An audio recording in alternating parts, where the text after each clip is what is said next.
MCD के 12 ward पर उपचुनाव के लिए वोटिंग खत्म हो गई है और अब आंकड़े भी सामने आने लगे हैं कि आखिरकार कितने प्रतिशत लोगों ने इन 12 वार्ड के लिए मतदान किया। तो अगर ओवरऑल 12 वार्ड की बात करूं तो लगभग 38.51% लोगों ने कल मतदान किया।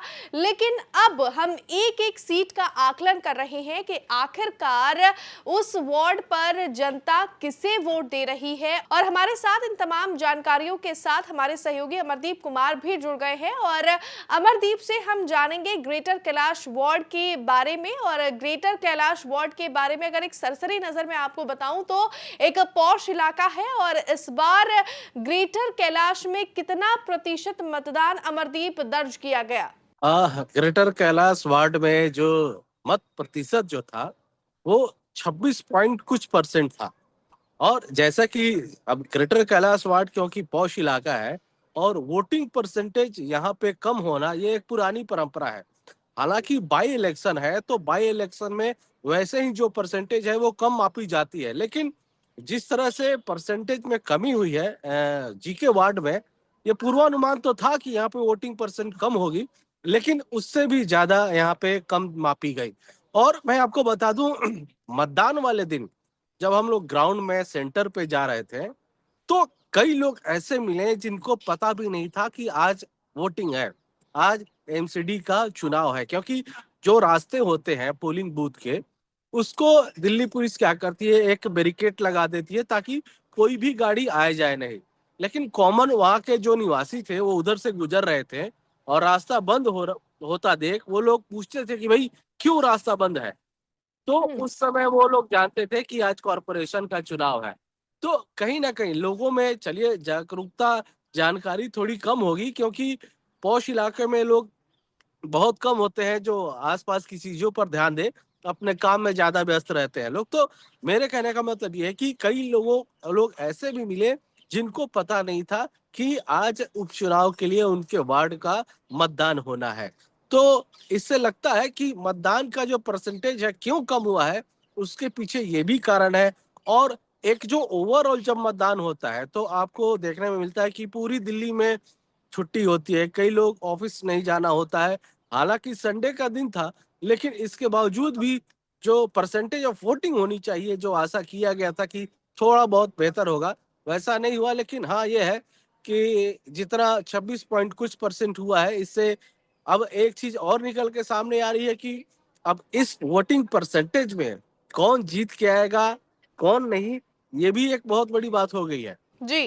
और अमरदीप, आपसे जानना चाहूँ, चूँकि अगर इन तमाम 12 वार्ड की बात करूँ तो सबसे कम जो मत प्रतिशत है वो ग्रेटर कैलाश वार्ड में ही दर्ज किया गया। लेकिन आप जब कल ग्राउंड पे मौजूद थे तो जनता का झुकाव आपको किस कैंडिडेट की तरफ नजर आया? क्या कैंडिडेट्स के चेहरे पे वोट पड़े या पार्टी के चेहरे पर वोट पड़े, और किन मुद्दों पर इस बार ग्रेटर कैलाश की जनता ने वोट डाला? बिल्कुल, ये आपका बहुत ही अहम सवाल है। वोटिंग परसेंटेज तो कम पड़े, लेकिन जनता ने किसके तरफ ज्यादा वोट डाला। देखिए, ग्रेटर कैलाश जो है एक पॉश इलाका है, पढ़े लिखे लोग, अवेयर लोग रहते हैं। तो यहाँ से निकालना कि कौन किसके तरफ वोट डालता है ये बड़ा मुश्किल है। लेकिन अगर प्रीवियस रिकॉर्ड की बात करें तो यहाँ पे बीजेपी का होल्ड काफी ज्यादा है। और जो लोगों से हम बातें कर रहे थे तो वो ये तो नहीं बता रहे थे और ना ही हम पूछ रहे थे कि आपने किसे वोट दिया है, लेकिन उनके बातों से लगता था कि उन्हें जो मौजूदा सरकार है, चाहे वो सेंट्रल गवर्नमेंट हो या फिर स्टेट गवर्नमेंट हो, उन पे भरोसा है। और सबसे बड़ी बात, ये जो विधानसभा है ये पिछली बार सौरभ भारद्वाज के हाथों में था और जी। लगातार वो यहाँ से विधायक बने रहे हैं। उसके बावजूद भी सौरभ भारद्वाज का जो है उनकी छवि को लेके भी वोटिंग परसेंटेज बढ़ा है सौरभ भारद्वाज को लेकर के। और अगर बात करूं मैं कांग्रेस की, तो देखिए इस चुनाव में और जीके वार्ड में मुझे लगता है कि कांग्रेस जो पहले वोट पाती थी उसके वोटिंग परसेंटेज में इजाफा जरूर होगा।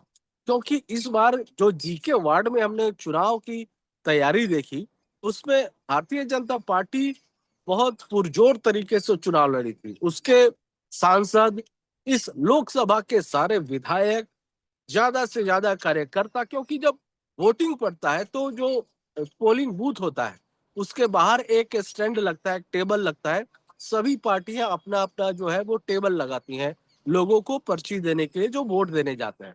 और हमने ये चीज देखा, ये पाया कि जो भारतीय जनता पार्टी का जो टेबल था उस पे काफी ज्यादा लोग थे, काफी ज्यादा संख्या थी, कार्यकर्ता काफी ज्यादा उनके थे, भले ही वो इस वार्ड के ना हो, लेकिन वो हम्म। लोग इसलिए खड़े थे क्योंकि हर वार्ड का, हर व्यक्ति का, किसी ना किसी का कोई जानकार मिल जाए, रिश्तेदार मिल जाए, तो एक तरह से लोगों को कन्विंस करने के लिए। तो इस चुनाव में भारतीय जनता पार्टी के कार्यकर्ता वो ज्यादा एक्टिव दिखे बाकी पार्टियों के, आम आदमी पार्टी और कांग्रेस के। तो जो कल का जो अगर वोटिंग परसेंटेज देखा जाए कम हुआ है, लेकिन ये भारतीय जनता पार्टी के पक्ष में जा सकता है। मैं आपको बता दूं, इस वार्ड में बहुत चांसेज हैं कि भारतीय जनता पार्टी ही जीत करके बाहर आए। जी। और अमरदीप, अगर बात मैं कैंडिडेट्स की करूं तो इस बार कैंडिडेट्स पर भी इन तीनों ही पार्टियों ने बहुत सोच समझकर चुनावी मैदान में उतारा। चूंकि महिला रिजर्व सीट थी, तो क्या कैंडिडेट्स के चेहरों पर भी वोट डाले गए या फिर पार्टी के सिंबल पर ही ग्रेटर कैलाश की जनता ने वोट डाला? ये आपने बिल्कुल सही कहा। तीनों ही पार्टियों ने जो कैंडिडेट दिए थे वो एक्सीलेंट कैंडिडेट थे।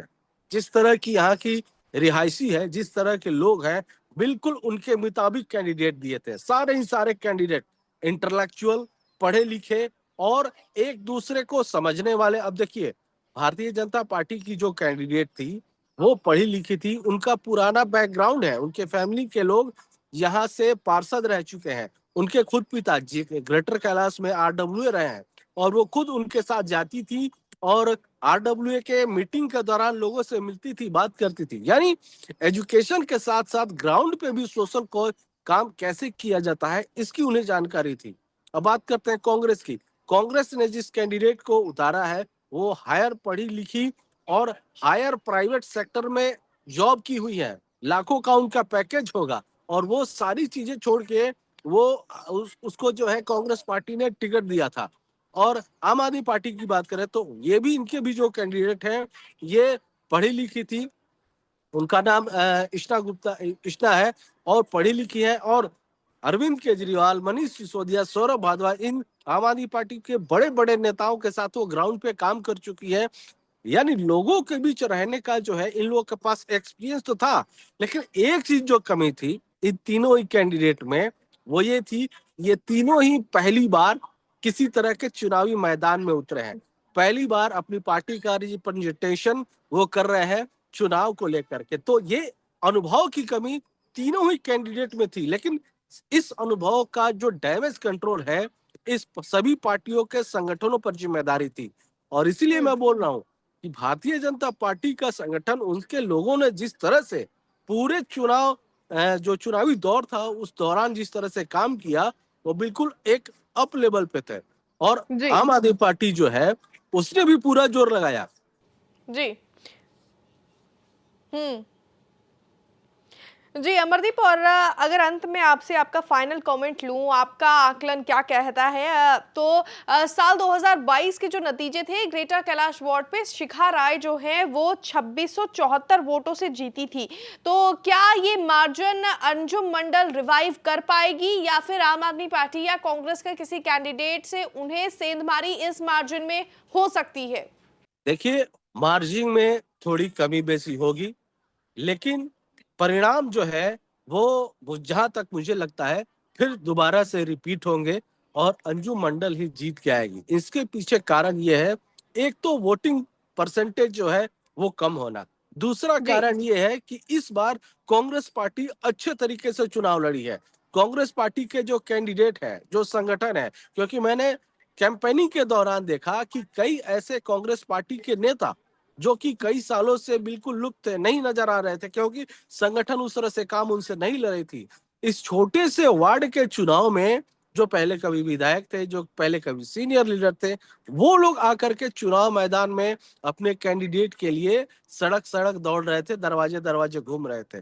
तो कहीं ना कहीं कांग्रेस और आम आदमी पार्टी के इस लड़ाई में बीजेपी बाजी मारेगी। और रही बात परसेंटेज की, तो थोड़ा बहुत पिछली बार से फर्क होगा, लेकिन इस बार जो हमने ग्राउंड पे देखा उस हिसाब से भारतीय जनता पार्टी यहाँ से जीत के आएगी। जी, बहुत-बहुत शुक्रिया अमरदीप आपका इन तमाम जानकारियों के लिए। बहरहाल पत्रकार जो ग्राउंड पर मौजूद हैं, उनका आकलन तो कहता है कि ग्रेटर कैलाश वार्ड में बीजेपी एक बार फिर से रिवाइव करेगी, लेकिन फाइनल तस्वीर 3 दिसंबर को साफ होगी।